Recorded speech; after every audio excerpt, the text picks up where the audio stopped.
No discussion on water can really be had without addressing the impact of population and food security on our ability to slake our global thirst. In a few short years, we will face 9 billion of us inhabiting this planet. Right now, we're unable to fairly distribute food and water to just 7 billion of us. So what needs to change? What do we need to adapt and move to make this possible? Helen Szoke has been Oxfam's Australia's chief executive since January of last year. Prior to this appointment, Helen's been rather busy. She served as Australia's Federal Race Discrimination Commissioner, following 7 years as the Victorian Equal Opportunity and Human Rights Commissioner. Amongst her many other responsibilities, she is co-chair of Make Poverty History and also a member of the Advisory Committee for the Centre for International Mental Health. She's literally flown in from Hong Kong to be here tonight. Will you please welcome Helen Szoke.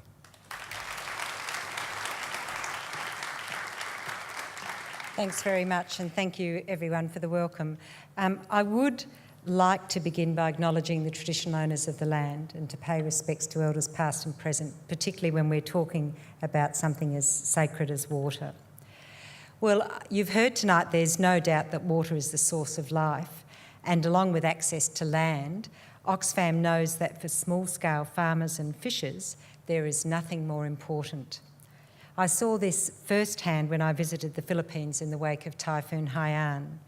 In the immediate aftermath of the disaster that claimed more than 6,000 lives, Oxfam's focus was on preventing the spread of disease by providing clean water, toilet and hygiene essentials. We distributed hygiene kits so families could stay free of disease. We provided water kits containing a jerry can, bucket and water treatment materials so people could drink clean, safe water. And we built or repaired community toilets and constructed washing blocks and hand washing stations so people could stay healthy and clean. So I saw the provision of water for people's lives and recovery in times of an emergency. But also, just as critically, water is often a key focus of our long-term development work at Oxfam. Our work in the Mekong region, for example, supports farmer and fisher communities. The women and men in these communities face many challenges to keep their river alive and to stay on their lands and waterways. Oxfam tackles these challenges head-on, and tonight we'll dip a toe in the waters of the Mekong to get a flavour of life there and to understand what these mighty waters mean for people's existence there.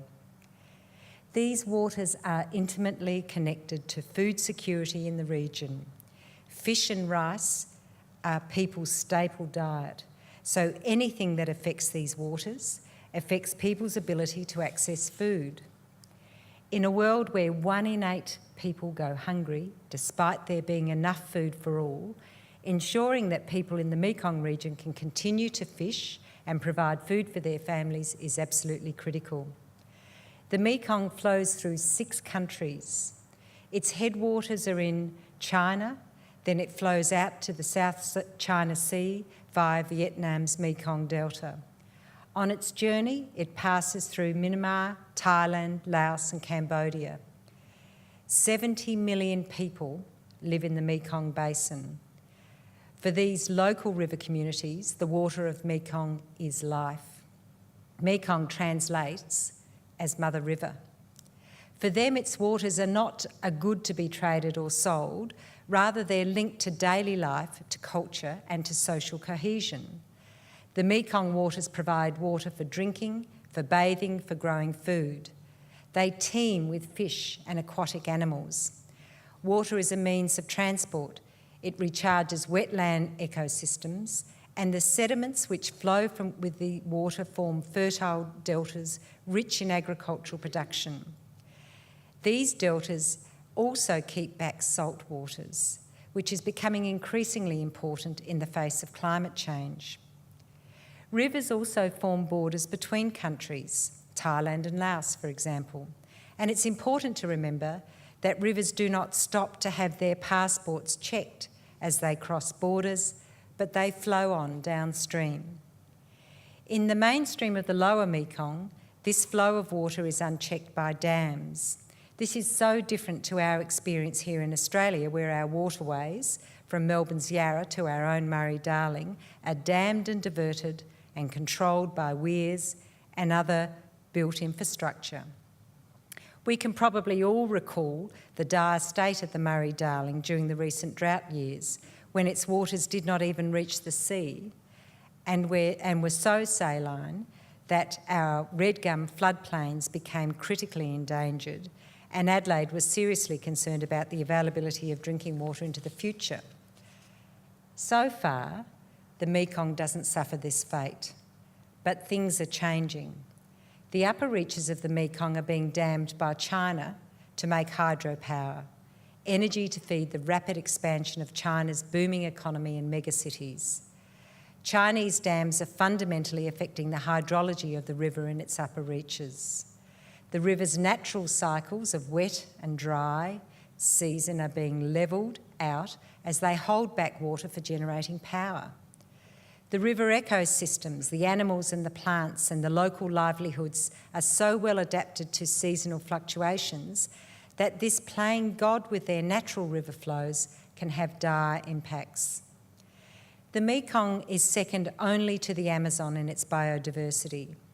Beneath its often red and murky waters, an estimated 1,200 fish species swim, including the myriad small fish that migrate up and downstream, migrations triggered by monsoonal floods, which are caught throughout the local Mekong, and these are used to make the fermented fish paste, a valuable nutritional source for the poor, and which is so particular, of course, to the cuisines of Thailand, Laos, Cambodia and Vietnam.